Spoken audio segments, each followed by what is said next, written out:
अब आपको Ukraine war से जुड़ी एक ऐसी खबर दिखाएंगे जिसके बारे में सुनकर आप सोच में पड़ जाएंगे। रूस के राष्ट्रपति व्लादिमीर पुतिन इजरायल के प्रधानमंत्री से माफी मांग रहे हैं। क्या है इस माफी मांगने की वजह और इस माफी से रूस और इजरायल के रिश्तों में कितनी गर्माहट आई है, इस रिपोर्ट में समझिए। पुतिन, जिनकी सेना के पास ऐसे ऐसे घातक हथियार हैं जो पृथ्वी के किसी भी कोने में तबाही की सुनामी ला सकते हैं। पुतिन जो किसी के सामने झुकते नहीं, पुतिन जो किसी से डरते नहीं, पुतिन जो खुद पर दबाव बनाने वालों के ऊपर दबाव बना देते हैं।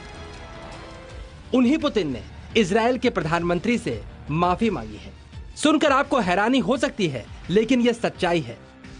अब आप सोच रहे होंगे, जिस पुतिन ने न अमेरिका के राष्ट्रपति बाइडेन की बात सुनी, न ब्रिटेन के प्रधानमंत्री जॉनसन की, न फ्रांस के राष्ट्रपति मैक्रों को भाव दिया, न जर्मनी के चांसलर ओलफ शोल्ज को, वो आखिरकार इजरायल के प्रधानमंत्री नफ्ताली बेनेट से माफी क्यों मांग रहे हैं?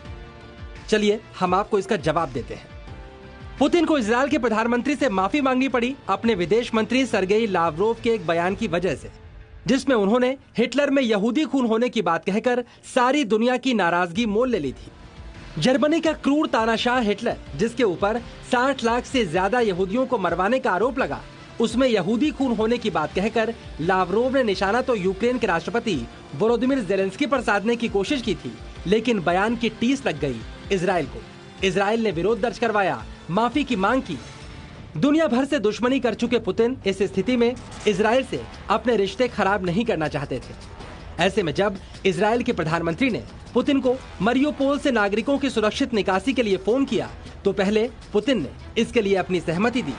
इजरायल के स्वतंत्रता दिवस पर बेनेट को शुभकामनाएं दी।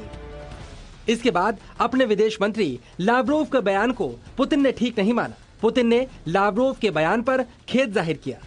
हिटलर में यहूदी खून वाले लावरोव के बयान पर इजरायल से माफी मांगी। लावरोव के इस बयान पर इजरायल ने कड़ा विरोध जाहिर किया था और रूसी राजदूत को तलब करके माफी मांगने के लिए भी कहा था। इस माफी से इजरायल की नाराजगी दूर हो गई है। इजरायल के प्रधानमंत्री नफ्ताली बेनेट भी रूस और यूक्रेन में जंग खत्म करवाने की कोशिश कर चुके हैं। बेनेट इसके लिए रूस और इजरायल का दौरा भी कर चुके हैं। इसके अलावा रूस और इजरायल के संबंध इस कठिन दौर में भी बिगड़े नहीं हैं। ऐसे में पुतिन ने माफी के जरिए बड़े विवाद को खत्म करके अपने विरोधियों की लिस्ट छोटी करने की कोशिश की है। ब्यूरो रिपोर्ट, जी मीडिया।